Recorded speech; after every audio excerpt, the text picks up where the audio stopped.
दोस्तों A1 aptitude academy में आपका फिर से एक बार स्वागत है। आज की वीडियो में हम अपना इंजीनियरिंग ग्राफिक्स का सिलेबस देखेंगे 10+2 का 12th का।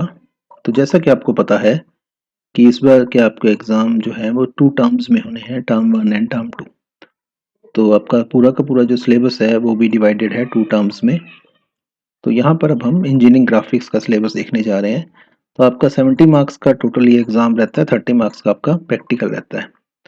तो यहाँ पर देखिए साफ-साफ लिखा गया है कि 30 मार्क्स का आपका प्रैक्टिकल होगा और 70 मार्क्स का आपका एग्ज़ाम होता है। तो यहाँ पर सिलेबस देख लेते हैं हम क्या है सिलेबस में। तो सबसे पहले है हमारे पास आइसोट्रोपिक प्रोजेक्शंस ऑफ सॉलिड्स, ठीक है। अब आपके पास ऑर्थोग्राफिक प्रोजेक्शन होता है और आइसोट्रोपिक होता है, ठीक है, आइसोमेट्रिक होता है सॉरी। तो आइसोमेट्रिक प्रोजेक्शन यहाँ पर है आपके सिलेबस में, ठीक है, ऑर्थोग्राफिक तो नहीं है। तो यहाँ पर आइसोमेट्रिक है। तो ये 25 मार्क्स का है आपका, ठीक है। पेड्स तो 50 है, तो पेड से हमें मतलब नहीं है, हमें तो मार्क्स से मतलब है। तो मार्क्स आपके 25 है आइसोमेट्रिक प्रोजेक्शन ऑफ सॉलिड्स, ठीक है। उसके बाद है मशीन ड्राइंग, ठीक है। सेकेंड यूनिट है हमारे पास मशीन ड्राइंग। तो मशीन ड्राइंग हमारा 45 मार्क्स का है। तो इसकी डिटेल्स में देख लेते हैं हम कि क्या क्या आपको करना है इसमें। तो सबसे पहला है हमारे पास ड्राइंग ऑफ मशीन पार्ट्स, ठीक है। इसमें ड्राइंग ऑफ मशीन पार्ट्स रहेगा। उसके बाद बी में देखिए असेंबली ड्राइंग है, ठीक है, assembly drawing and disassembly drawing, ठीक है। तो मतलब आपको असेंबल करना है, डिसअसेंबल, ठीक है, दोनों तरह की ड्राइंग्स है आपकी। तो असेंबली क्या होती है, आपको डिफरेंट पार्ट्स दिए होते हैं, जैसे डिफरेंट पार्ट्स ऑफ पिस्टन, ठीक है, different parts of connecting rod. तो इस टाइप के आपके पास पार्ट्स रहेंगे, ठीक है, असेंबल करना आ सकता है आपको। उसके बाद है हमारे पास बेरिंग्स। अब बेरिंग्स क्या होते हैं, तो बेरिंग जो होते हैं हमारे मोटर में भी यूज होता है, व्हीकल्स में भी यूज होते हैं। डिफरेंट टाइप के बेरिंग्स हैं, जर्नल बेरिंग है, ठीक है, बॉल बेरिंग है। तो साइकिल में भी आपने देखा होगा बेरिंग होता है, जैसे साइकिल की गोलियां होती है जहाँ पर, ठीक है। तो टायर के अंदर जो है टायर होता है जहाँ पर, और टायर जहाँ पर घूमता है तो वहाँ पर बेरिंग होता है, ठीक है, जिसको हम गोलियां बोलते हैं। तो बेरिंग का ही पार्ट है गोलियां, वो बॉल्स है एक्चुअली, ठीक है। तो डिफरेंट टाइप्स के आपके पास बेरिंग्स होते हैं, बॉल बेरिंग जैसे मैंने आपको बता दिया एक, ठीक है, नीडल बेरिंग रहता है, डिफरेंट टाइप्स के आपके बेरिंग है। तो यहाँ पर बेरिंग की ड्राइंग्स है। उसके बाद है रोड जॉइंट्स, ठीक है, रोड जॉइंट्स की ड्राइंग है। तो रोड जॉइंट्स मतलब जॉइंट आपको करना है बेसिकली, ठीक है। उसके बाद है आपके पास टाई एंड, ठीक है, टाई रोड की ड्राइंग है आपके पास, ठीक है, टाई रोड। और दूसरा क्या है, पाइप जॉइंट्स है, ठीक है, पाइप से एक दूसरे से कैसे जुड़ती हैं, ठीक है, तो वो पाइप जॉइंट के थ्रू जुड़ती हैं। तो डिफरेंट टाइप्स के आपके पाइप जॉइंट्स और एक टाई रोड है, इसकी ड्राइंग है। देन कपलिंग्स है, ठीक है। अब रिजिड कपलिंग, फ्लेक्सिबल कपलिंग, तो ये सब कपलिंग के टाइप से आगे, ठीक है। उसके बाद आते हैं पुलिस, ठीक है। पुलिस क्या होती है, जिसके ऊपर बेल्ट चलती है, ठीक है, रोप चलती है, ठीक है, ये सब पुलिस रहती है। तो पुलिस की ड्राइंग है। तो ये सारे मिला के आपके 45 मार्क्स का रहता है सिस्टम। 25 मार्क्स का आपका आइसोमेट्रिक था। तो ये 70 मार्क्स का आपका रहता है पूरा का पूरा। 30 मार्क्स आपके प्रैक्टिकल है, तो टोटल हो गए 100 मार्क्स। अब हम और देख लेते हैं नीचे क्या है इसमें। तो ये आपके पास डिटेल्स है, ठीक है। अब एक बार डिटेल देख लेते हैं। तो आइसोमेट्रिक प्रोजेक्शन ऑफ सॉलिड्स, तो इसमें क्या क्या करना है आपको। तो सबसे पहले है कंस्ट्रक्शन, ठीक है, कंस्ट्रक्शन ऑफ आइसोमेट्रिक स्केल, ठीक है। तो आइसोमेट्रिक जब भी आप स्टार्ट करते हैं सबसे पहले आपको आइसोमेट्रिक स्केल की नॉलेज होनी चाहिए कि आइसोमेट्रिक स्केल क्या होता है, ठीक है। अब यहाँ पर क्या है, शोइंग मेन डिविजन्स, ठीक है, ऑफ 10 mm एंड स्मॉलर, ठीक है, स्मॉलर डिविजन्स ऑफ 1 mm, ठीक है। यहाँ पर आपको शो करना है आइसोमेट्रिक स्केल के साथ 10 mm और 1 mm डिवीजन पे। उसके बाद है showing the also showing the leading angles, ठीक है, also showing the leading angles. तो एंगल कितने डिग्री का रहेगा और वो सब जितने भी एंगल्स वगैरह है वो सब आपको शो करने हैं यहाँ पर, ठीक है। अब आइसोमेट्रिक जब भी आप प्रोजेक्शन करते हो तो उसमें एंगल की बहुत वैल्यू है कि एंगल कितना होगा, ठीक है, आइसोमेट्रिक प्रोजेक्शन में। देन ड्राइंग, ठीक है, देन ड्राइंग हेल्पिंग व्यूज, ठीक है, हेल्पिंग व्यूज ड्रॉ करने हैं आपको। सच है, साथ में एग्जांपल दे दिया, ठीक है, ट्राइंगल्स, ठीक है। अब ट्राइंगल वैसे तो ड्रॉ करना आता ही है आपको, ठीक है। देन पेंटागन, ठीक है, पेंटागन कैसे ड्रॉ करते हैं, देन हेक्सागन, ठीक है। पेंटागन होता है, ट्रायंगल क्या है, ट्रायंगल में 3 साइड्स हैं और आपके पास जो पेंटागन है उसमें कितनी साइड होती है, 5 साइड्स होती हैं, हेक्सागन में 6 साइड्स होती हैं, ठीक है। अब यहाँ पर ये होता है कि आपको ये क्या है, रेगुलर हेक्सागन है या रेगुलर पेंटागन है, ठीक है, रेगुलर तो, और इनकी जो इक्वल साइड्स होंगी, ठीक है, अगर रेगुलर है तो ये सब आपको ड्रॉ करने आने चाहिए, ठीक है। ड्रॉ करने के लिए आपको एंगल्स का आइडिया होना चाहिए, ठीक है। तो कैसे ड्रॉ करने हैं, अब यूजिंग क्या है, आइसोमेट्रिक स्केल्स, ठीक है। अब इनको आपने ड्रॉ तो करना है, ठीक है, और साथ में आइसोमेट्रिक स्केल के ऊपर ड्रॉ करना है। तो पहले तो आपको एक्चुअल आने चाहिए ड्रॉ करने, उसके बाद आप आइसोमेट्रिकली इनको ड्रॉ कर सकते हैं आइसोमेट्रिक स्केल के ऊपर। तो ये पहला का एक तरह से फर्स्ट चैप्टर आप कह सकते हैं इसमें। तो फर्स्ट चैप्टर कह लो या फर्स्ट टॉपिक कह लो, ठीक है, आगे के फिर डिटेल्स हैं। तो दूसरा जो आपका चैप्टर आता है या टॉपिक आता है वो है आइसोमेट्रिक, ठीक है, आइसोमेट्रिक प्रोजेक्शन। तो आपने एक बेस बना लिया पहले, ठीक है, बेस बना लिया, अब हम आइसोमेट्रिक प्रोजेक्शन का काम करेंगे। तो यहाँ पर क्या है, ड्रॉन टू आइसोमेट्रिक स्केल, ठीक है। आइसोमेट्रिक प्रोजेक्शन का मीनिंग क्या है कि हम कुछ भी चीज आइसोमेट्रिक स्केल के ऊपर ड्रॉ कर रहे हैं। तो आइसोमेट्रिक स्केल पहले हमने फर्स्ट चैप्टर में पूरा का पूरा स्टडी किया। अब यहाँ पर आइसोमेट्रिक प्रोजेक्शन ऑफ सॉलिड्स है, ठीक है, सच एज, देखिए ये चीज इंपॉर्टेंट है कि किस चीज का हमने आइसोमेट्रिक प्रोजेक्शन ड्रॉ करना है। तो कौन कौन सी हमारे पास शेप्स हैं या सॉलिड्स हैं, पहला है क्यूब। अब क्यूब क्या होता है, तो क्यूब जो है, क्यूब में जितने भी साइड्स हैं वो इक्वल रहेंगी, ठीक है, और सारे एंगल्स भी 90 डिग्री के रहते हैं। तो क्यूब की क्या पहचान है, इक्वल साइड्स और ऑल एंगल्स 90 डिग्री, ठीक है। अब एक बेस ऊपर होता है, एक बेस नीचे होता है, ठीक है, क्यूब का, और बेस किस शेप में होता है, वो स्क्वायर की शेप में होता है, ठीक है। और जो बीच वाले भी हैं वो सब भी हमारे पास जो फेस है, ठीक है, ऊपर और नीचे तो बेस हो गया और बीच में 4 फेसेस हो गए, तो फेसेस भी हमारे स्क्वायर हैं, तो सब कुछ बराबर है, ठीक है, सारी साइड्स बराबर है। तो टोटल साइड्स कितनी हुई क्यूब में, 12 साइड्स हुई, 4 तो हो गए ऊपर के बेस में, 4 हो गए नीचे के बेस में, और जो है हमारे पास 4 ऊपर 4 नीचे, ठीक है, और हमारे पास 4 ही जो साइड्स हैं वो वर्टिकल रहती हैं, ठीक है। तो इस तरह से, तो टोटल 12 साइड्स और 12 के 12 इक्वल हैं और सारे एंगल 90 डिग्री के हैं। ये तो हो गया क्यूब। तो अब क्यूब का आपको क्या करना है, आइसोमेट्रिक प्रोजेक्शन ड्रॉ करना है, ठीक है। क्यूब को एक आइसोमेट्रिक प्रोजेक्शन कैसे बनेगा, उसके बाद आता है रेगुलर प्रिज्म, ठीक है। अब रेगुलर प्रिज्म का, तो प्रिज्म कैसा होता है पहले तो ये पता होना चाहिए, ठीक है। अब प्रिज्म के ऊपर तो एपेक्स होता है, एक पॉइंट होता है, नीचे एक बेस रहता है, और बेस जो होता है वो किस शेप में होता है, तो स्टार्टिंग जो होती है वो ट्रायंगल से होती है। प्रिज्म का जो बेस होता है वो ट्रायंगुलर शेप में हो सकता है, क्योंकि ट्रायंगल से नीचे तो कुछ बेस बन नहीं सकता, दो साइड से तो कोई बेस नहीं बनेगा ना। तो मिनिमम जो भी एनक्लोज्ड एक फिगर बनती है वो किससे बनती है, ट्रायंगल से, मतलब 3 साइड से बनती है वो। तो प्रिज्म का जो बेस हो सकता है वो ट्रायंगुलर हो सकता है, तो ऊपर तो एक एपेक्स कह लो आप, ठीक है, ऊपर एक पॉइंट रहता है इसमें। तो यहाँ पर जो प्रिज्म है, प्रिज्म को अब आपने आइसोमेट्रिक प्रोजेक्शन ड्रॉ करना है। तो सबसे पहले आपको प्रिज्म ड्रॉ करना आना चाहिए, ठीक है। तो प्रोजेक्शन ऑफ सॉलिड से आपको प्रिज्म ड्रॉ करना आना चाहिए। प्रिज्म एक बार आपने ड्रॉ कर लिया तब आप उसका आइसोमेट्रिक व्यू भी ड्रॉ कर सकते हैं। उसके बाद आता है पिरामिड, ठीक है। अब प्रिज्म और पिरामिड में क्या डिफरेंस है, ठीक है, प्रिज्म और पिरामिड में क्या डिफरेंस है। तो प्रिज्म में जो है, सॉरी, प्रिज्म में जो है आपके पास जो ऊपर बेस रहता है नीचे बेस रहता है, ठीक है। पिरामिड में क्या रहता है, ऊपर एक पॉइंट रहेगा नीचे बेस रहेगा, ठीक है। तो जो हमारा प्रिज्म है, प्रिज्म में 2 बेस रहेंगे, ठीक है।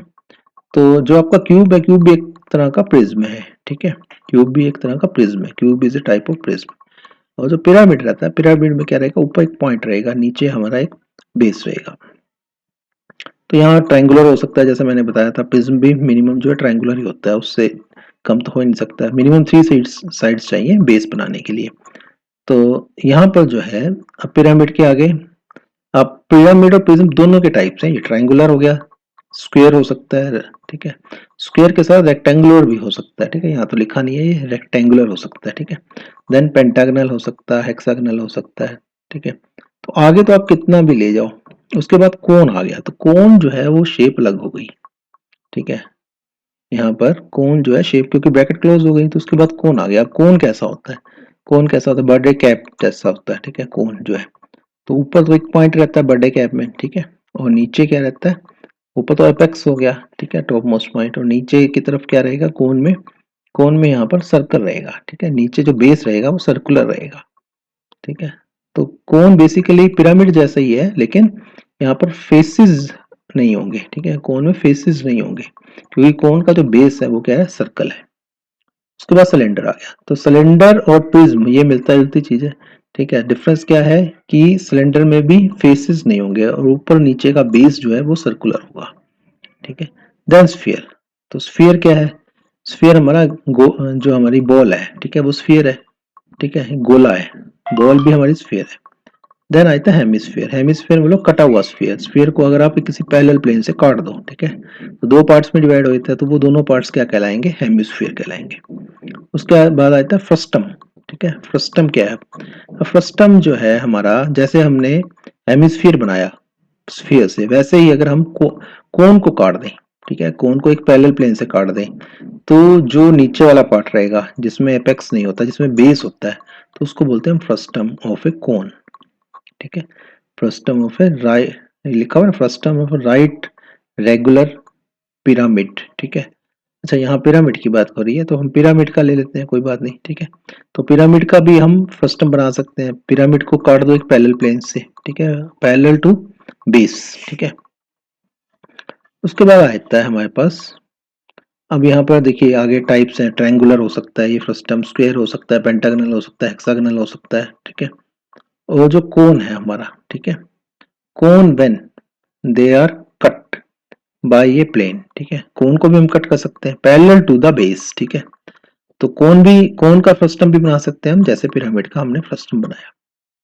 अब हम आ जाते हैं the axis and the axis and the base, axis and the base side of the solid, ठीक है, of the solid should be at either, ठीक है, at either perpendicular to HP, ठीक है। अब ये कंडीशंस दे दी सारी जो आपने करना है, ठीक है, या तो ये परपेंडिकुलर टू एचपी हो, ठीक है, परपेंडिकुलर टू एचपी मतलब जो एक्सिस जो है हमारी, ठीक है, परपेंडिकुलर टू एचपी। देन दूसरा बीपी हो, एचपी का मतलब हॉरिजॉन्टल प्लेन, बीपी का मतलब वर्टिकल प्लेन, मतलब या तो ये मतलब खड़ी होगी चीज या पड़ी होगी, ठीक है, मतलब इंक्लाइन टाइप की नहीं होगी यहाँ पे, और पैरेलल टू द एचपी, ठीक है, ये भी लिख दिया। एंड वीपी, या तो एचपी और वीपी दोनों के पैरेलल हो, ठीक है, आपको इंक्लाइंड वाला नहीं करना बेसिकली। इंक्लूड द, ठीक है, direction of, include the direction of viewing, ठीक है, आपको डायरेक्शन ऑफ व्यूइंग भी दी होगी इसमें। तो ये सब चीजें, तो ये जो ब्रैकेट में लिखा हुआ है लास्ट में रिस्ट्रिक्शंस है, मतलब लिमिटेड सिलेबस है आपका, ठीक है, इंक्लाइंड वाले में नहीं जाना आपने, हॉरिजॉन्टल और वर्टिकल के केस लेने हैं सिर्फ। देन आता है हमारा थर्ड चैप्टर, तो थर्ड चैप्टर में हमारे पास आता है combination of two solids, combination of two solids. तो इसमें क्या है, एक्सेप्ट, तो यहाँ भी देखिए एक्सेप्ट फ्रस्टम, तो फ्रस्टम नहीं करना है यहाँ पर हमने, दो सॉलिड्स हैं उनको कंबाइन करो, उनकी ड्राइंग बनाओ, सिंपल बात ये है, ठीक है। फ्रस्टम नहीं करना, कटा वटा नहीं लेना आपने, पूरे पूरे सॉलिड लेने। तो फ्रस्टम ऑफ पिरामिड्स छोड़ देना आपने, ठीक है, एंड कौन दोनों को छोड़ देना।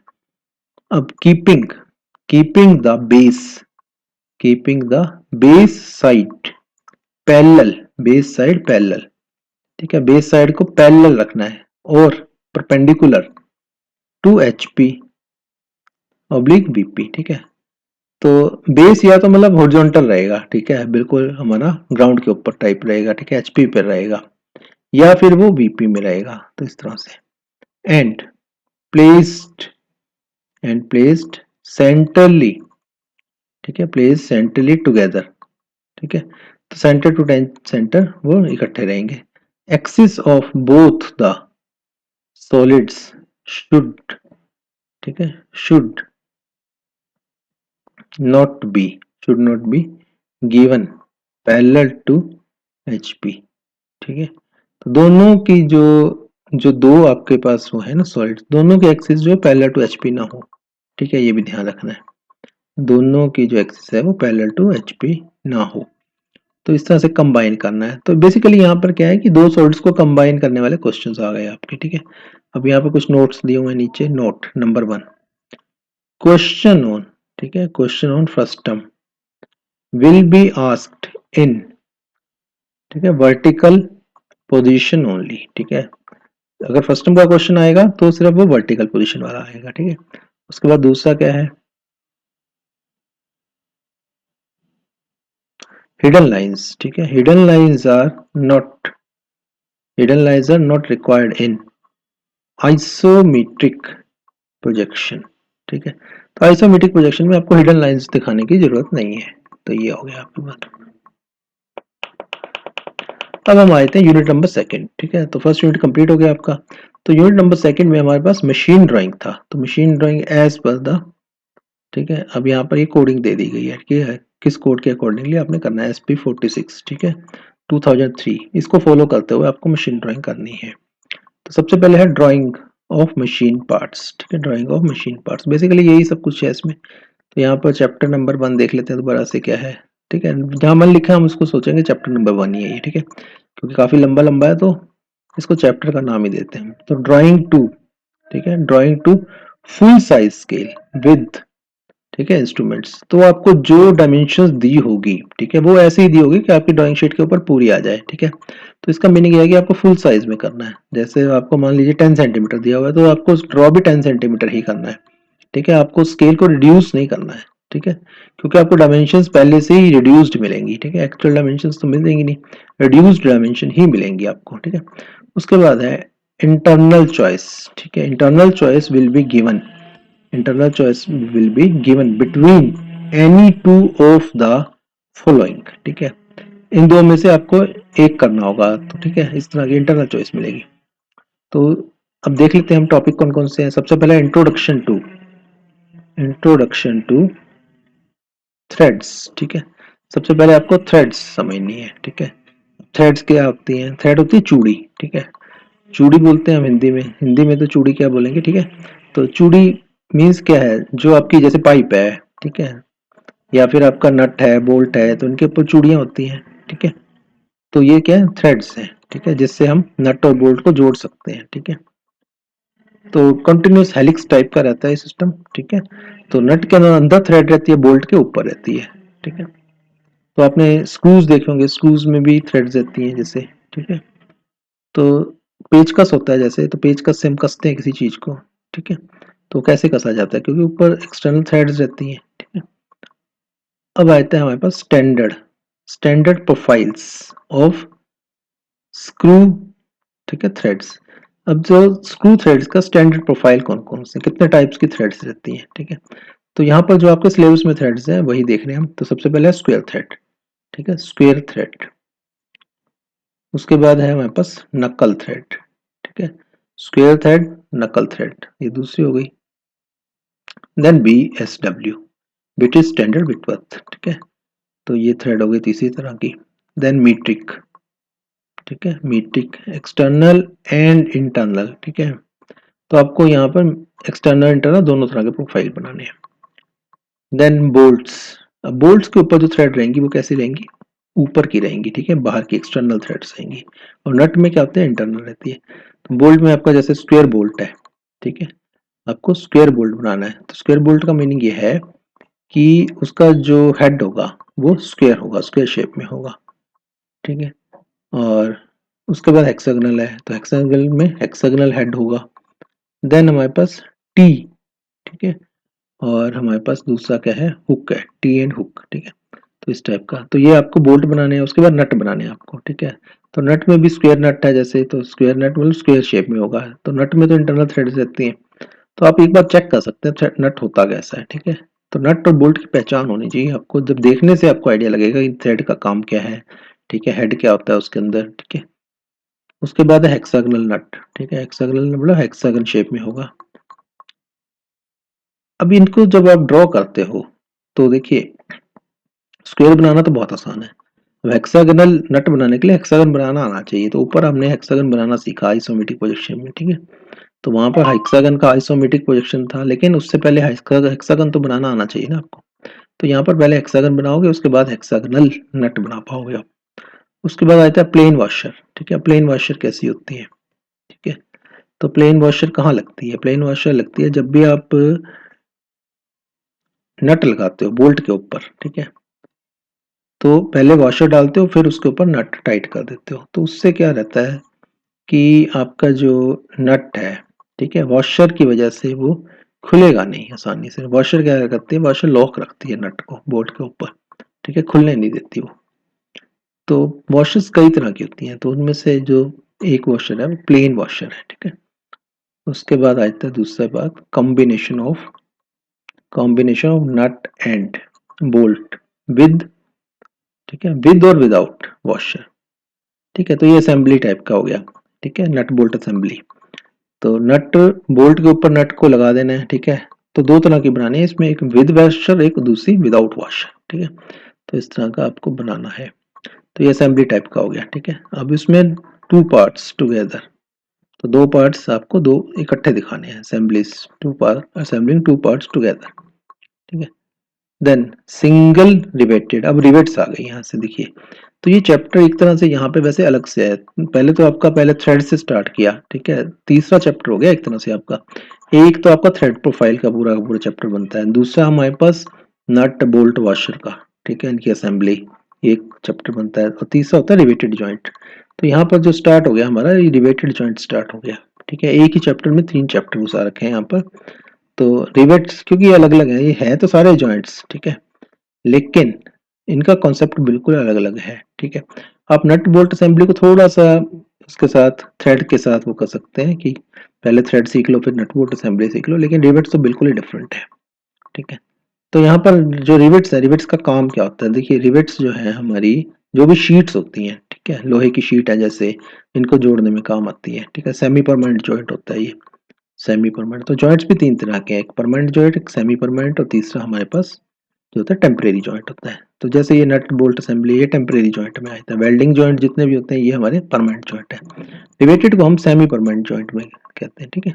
तो जितने भी शीट्स वगैरह होती है, ठीक है, उनको हम रिवेट्स की हेल्प से जोड़ सकते हैं। अब जैसे आपने ये देखा रेलवे के पुल वगैरह देखे होंगे, तो यहाँ भी रिवेट लगी रहती है बहुत सारी, ठीक है। अब जो रिवेटेड जॉइंट है, अब इसमें किस तरह के जॉइंट्स बनेंगी, देखिए सबसे पहले वैसे इसमें आता है कि रिवेट्स की जो शेप्स हैं वो कैसी कैसी होती हैं, ठीक है, उनके हेड कैसे कैसे होते हैं, जैसे स्नैप हेड, पैन हेड, इस टाइप के हेड्स रहते हैं।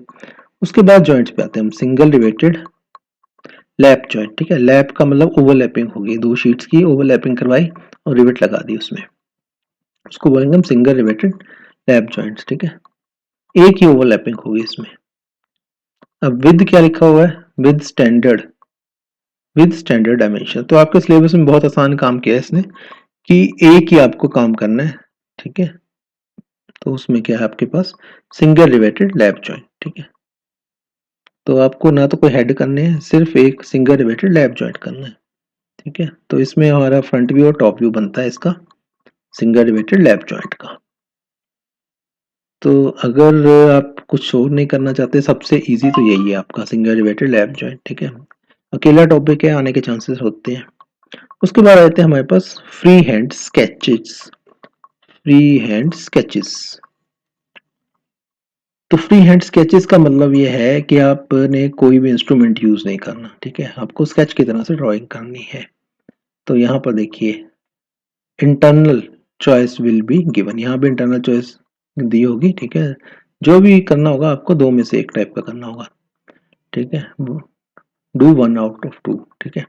देन इसमें क्या है, कन्वेंशनल, सबसे पहला है क्या है, conventional representation of external and internal threads, ठीक है। Conventional representation of external and internal thread, ठीक है, फ्री हैंड से आपने बना देनी है। उसके बाद है स्टडी, स्टड्स, स्टड्स का काम करना है आपने, ठीक है। अब स्टड क्या होता है, ठीक है, स्टड की शेप कैसी होती है, स्टड भी जो है हमारा बोल्ट से मिलता मिलता जुलता होता है। तो आप डायग्राम देख के आपको पता चल जाएगा स्टड कैसा है, ठीक है, स्टड और बोल्ट में क्या डिफरेंस है, ठीक है। देन अब प्लेन स्टड क्या होता है, इसके आगे टाइप्स आ गए, ठीक है, प्लेन स्टड। देन हमारे पास आ जाता है, एक मिनट, अच्छा ये है स्क्वायर, स्क्वायर नेक, ठीक है, टाइप्स है सब। प्लेन हो गया, फिर स्क्वायर नेक हो गया, ठीक है, और तीसरा कॉलर हो गया, ठीक है।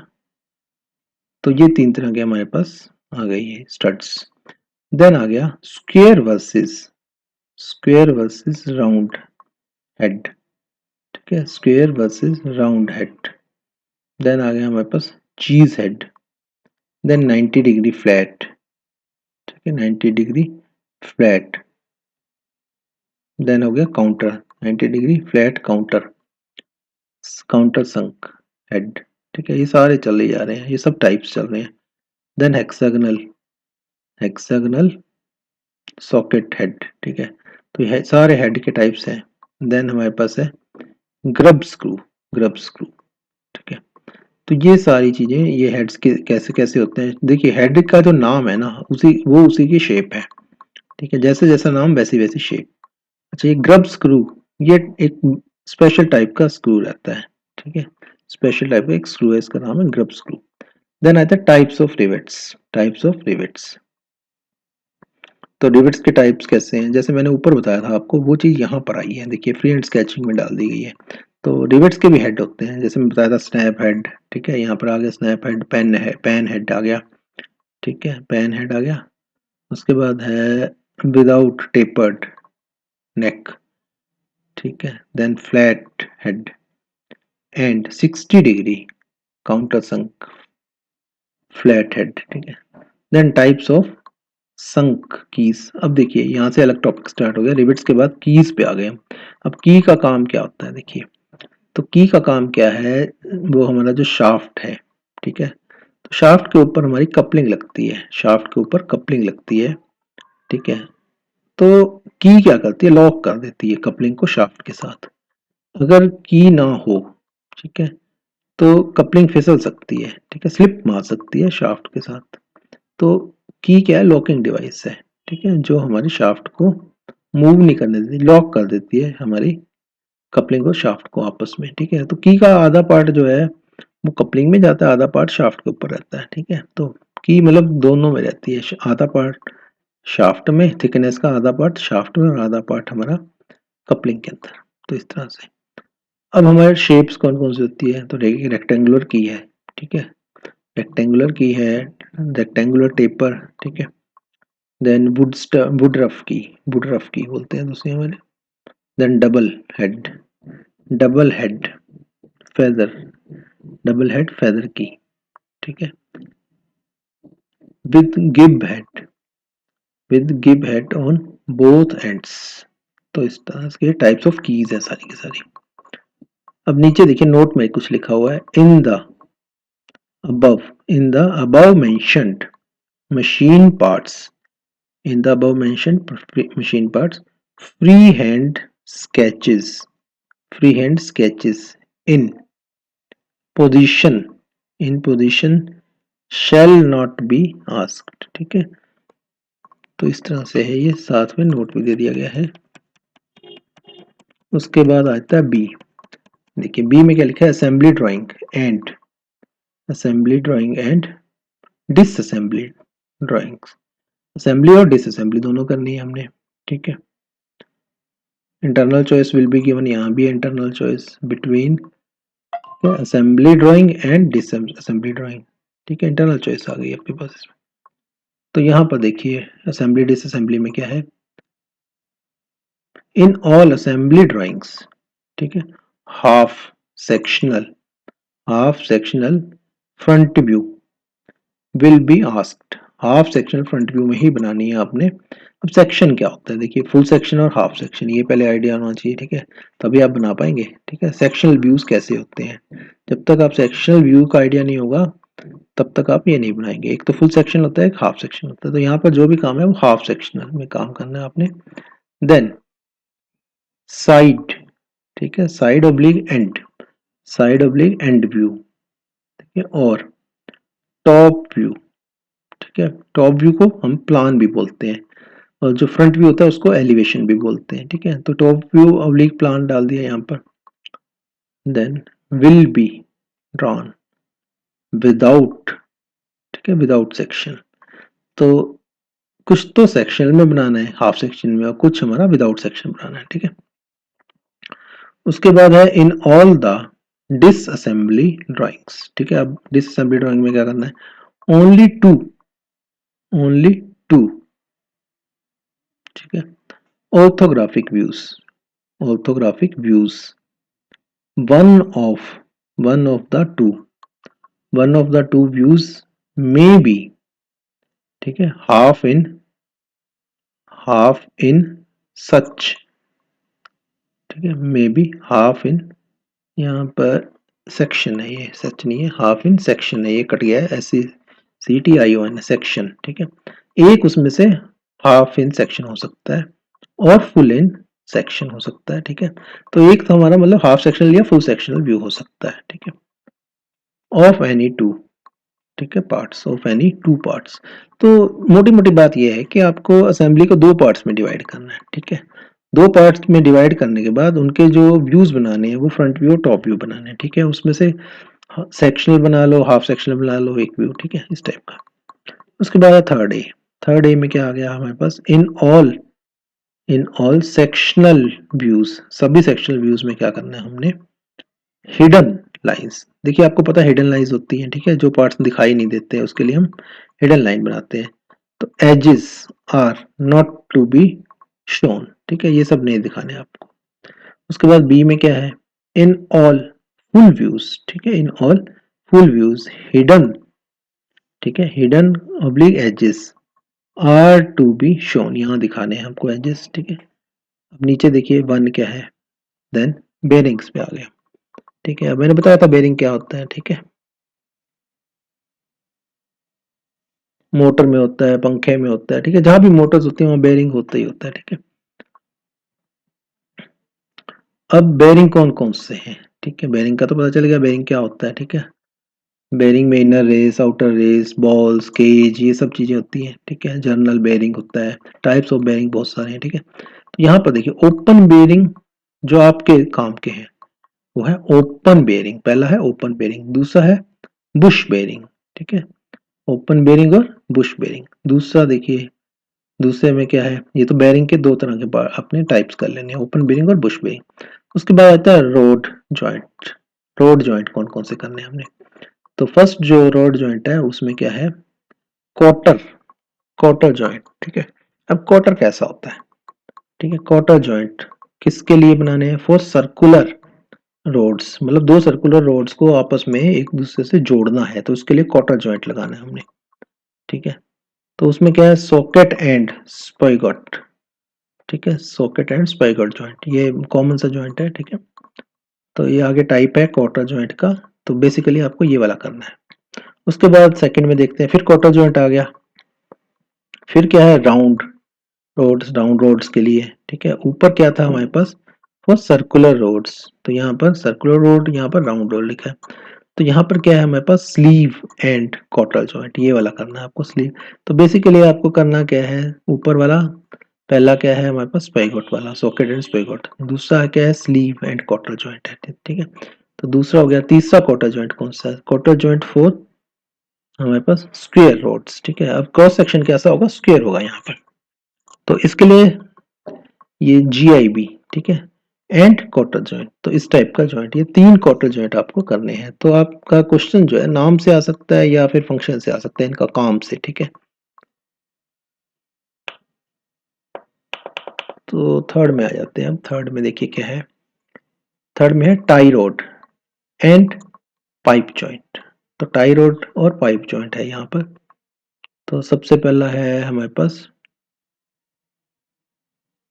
टर्न बक्कल, ठीक है, टर्न बक्कल। उसके बाद है हमारे पास फ्लेंज, फ्लेंज पाइप जॉइंट। अब फ्लेंज क्या होती है, देखिए, तो एक पाइप को दूसरी पाइप से जोड़ना है, ठीक है, एक पाइप को दूसरी पाइप से जोड़ना है, तो सबसे आसान तरीका है फ्लेंज लगा दो। अब फ्लेंज होती क्या है, फ्लेंज बेसिकली हमारे पास सर्कल टाइप का रहती है, सर्कुलर रहती है, ठीक है, सर्कुलर फ्लेंज रहती है। तो थोड़ी सी थिकनेस होगी, उसको वेल्ड कर देते हैं दोनों पाइप्स के सिरों के ऊपर, ठीक है, और फ्लेंज के अंदर होल रहते हैं, ठीक है। तो उन होल में हमारे पास नट बोल्ट लगा देते हैं, कस देते हैं, एक दूसरे से मिला देते हैं, ठीक है। तो उसको बोल देते हैं फ्लेंज जॉइंट, ठीक है। तो बहुत आसान तरीके से एक पाइप को दूसरी पाइप से जोड़ लगाना है, जोड़ना है। तो फंक्शन क्या रहता है, जैसे पाइप है तो पाइप को लंबा करना है, जैसे मान लीजिए पाइप आ रही है हमारे पास, तो हमारा जितना पानी वगैरह आता है ये सब पाइप से आता है, तो इतनी लंबी पाइप तो बन नहीं सकती ना, प्रैक्टिकली पॉसिबल नहीं है पाइप को लंबा बनाना, तो एक लिमिट होती है लंबाई की। तो एक पाइप को दूसरी पाइप से जोड़ना तो है ही, क्योंकि पानी लीकेज ना हो। तो यहाँ पर ये फ्लेंज लगा देते हैं, ठीक है, फ्लेंज की हेल्प से जोड़ते जाते हैं। तो फ्लेंज कैसी रहेगी, पाइप के ऊपर एक सर्कुलर शेप वेल्ड कर देते हैं, उस सर्कल के अंदर हमारे होल रहते हैं जिसमें नट बोल्ट कस देते हैं। तो इस टाइप रहता है सिस्टम आपका। उसके बाद कपलिंग आ जाती है, ठीक है। तो कपलिंग्स और सॉकेट, कपलिंग सॉकेट, ठीक है, स्पिगॉट अरेंजमेंट्स, ठीक है। अब कपलिंग का काम क्या होता है, कपलिंग का काम क्या है हमारे पास, जैसे हमारा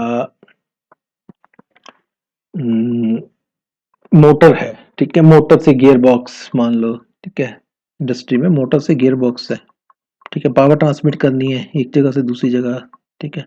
शाफ्ट रहता है तो शाफ्ट की हेल्प से करते हैं, तो शाफ्ट के साथ कपलिंग भी रहेगी, कपलिंग जोड़ने का काम करती है, ठीक है, एक दूसरे से जोड़ने का, जैसे फ्लेंज काम करती है। फ्लेंज का क्या काम था, हाँ, तो पाइप स्टेशनरी रहती थी, ठीक है, पाइप घूमती तो नहीं ना। पाइप का काम क्या है, पानी को लेके जाना या ऑयल को लेके जाना, ठीक है, मतलब किसी भी फ्लूइड को लेके जाना। लेकिन यहाँ पर जो कपलिंग का काम है, कपलिंग बेसिकली ज्यादातर हम यूज करते हैं जहाँ पर रोटरी मोशन वगैरह रहता है, ठीक है, जैसे शाफ्ट के केस में हो गया हमारे पास, ठीक है। तो यहाँ पर देखिए अनप्रोटेक्टेड, ठीक है, अनप्रोटेक्टेड फ्लेंज कपलिंग, तो फ्लेंज यहाँ भी आई, शेप तो फ्लेंज वाली है, अनप्रोटेक्टेड फ्लेंज कपलिंग, ठीक है। उसके बाद प्रोटेक्टेड फ्लेंज कपलिंग, तो ये चीजें हैं यहाँ पर। उसके बाद आती है पुलिस। अब पुलिस जो है हमारी क्या काम आती है, जैसे मान लीजिए आप आटे की चक्की पर गए हो, आटे की चक्की पे जाते हैं, तो जो हमारा पट्टा रहता है जिसको बेल्ट बोलते हैं, ठीक है, वो कहीं रोटेट तो करती है ना वो, ठीक है, वो जिस चीज के ऊपर हमने रखी होती है, मतलब जिस चीज के ऊपर रोटेट करती है उसको बोलते हैं पुली, ठीक है। तो फ्लैट पुली होती है, वी टाइप की पुली रहती है, ठीक है, जैसे बेल्ट रहती है फ्लैट बेल्ट है, ठीक है, इसी तरह से पुली होती है हमारी, ठीक है। तो बेल्ट के अकॉर्डिंगली उसकी शेप रहती है पुली की। अब यहाँ पर देखिए क्या है, सोलिड कास्ट, ठीक है, सोलिड कास्ट आयरन पुली। तो पहला है सॉलिड कास्ट आयरन पुली, तो कास्ट आयरन का मतलब है उसकी जो मटेरियल है, ठीक है, वो कास्ट आयरन का है और वो सॉलिड है शेप में, होलो नहीं है, तो सॉलिड कास्ट आयरन पुली। तो यहाँ पे क्या है, up to 200 mm, up to 200 mm dia, ठीक है, इसका डाया दिया होगा 200 mm। Having, having solid web, ठीक है, तो पुली का एक पार्ट रहता है वेब, उसको वो पार्ट क्या होगा, सॉलिड वेब होगा। तो आपके सिलेबस में एक ही तरह की ये पुली है बस, ठीक है। तो ये सारा आपका सिलेबस हो गया इंजीनियरिंग ग्राफिक्स का।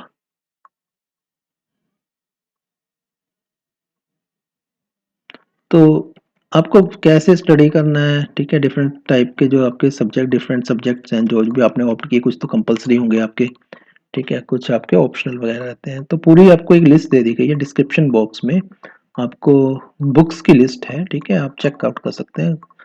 तो उसके हिसाब से आप स्टडी कर सकते हैं टर्म 1 एंड टर्म 2 की, ठीक है। दूसरे सब्जेक्ट्स की वीडियोस भी अवेलेबल है, जैसे फिजिक्स है, केमिस्ट्री है, मैथ्स है, बायोलॉजी है, इंग्लिश, हिंदी, ठीक है, तो आप उन वीडियोस को भी देख सकते हैं, ठीक है। तो बेसिकली हमारा जो मोटो है कि आपको एग्ज़ाम देने से पहले आपका सिलेबस क्लियर हो, सिलेबस में कौन कौन सी टर्म्स यूज़ की गई हैं वो क्लियर हो, ठीक है, क्योंकि काफ़ी सारा जो आपका ऑब्जेक्टिव टाइप आने हैं तो वो डायरेक्टली हमारे जो सिलेबस के अंदर जो टर्म्स मेंशन्ड हैं उससे रिलेटेड हो सकते हैं, ठीक है। तो सीबीएसई बहुत मुश्किल चीज़ें नहीं बनाता, लेकिन आपको सिलेबस थोरोली करना पड़ेगा, ठीक है। तो यही मोटो है इन वीडियोस को बनाने का, आप सारे सब्जेक्ट्स के वीडियोस देखिए, और अगर वीडियो लाइक अच्छा लगा हो तो लाइक कीजिए, इस चैनल को सब्सक्राइब करें, ठीक है। तो मिलते हैं नेक्स्ट वीडियो में। जय हिंद, जय भारत।